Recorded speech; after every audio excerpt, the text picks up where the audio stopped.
আমার কাছে অনেক বেশি ভালো লাগে। গিরিগিরি বৃষ্টি পড়তেছে চারপাশে, খুব থমথমে, খুব সুন্দর নিরিবিলি একটি পরিবেশ, খুবই ভালো লাগতেছে জায়গাটি। বৃষ্টির জন্য বেশি একটা লোক নাই দিঘির পাড়ে। বৃষ্টি না থাকলে প্রচুর পরিমাণ লোক থাকে দিঘির পাড়ে, দেখতে খুবই ভালো লাগে। জায়গাটি আমার কাছে অনেক বেশি ভালো লাগে, আমি প্রায় সময় এদিকে আসি। বসার জায়গা রয়েছে এখানে। দিঘিটি অনেক বড়, এই যে দেখেন দিঘিটি খুবই বড় একটা দিঘি।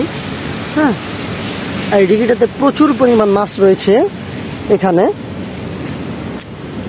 বিশেষ করে তেলাপিয়া মাছ, তারপর হচ্ছে গজাল মাছ। এই যে দেখতে পাচ্ছেন ছোট একটা বাচ্চা, এটা হচ্ছে গজাল মাছের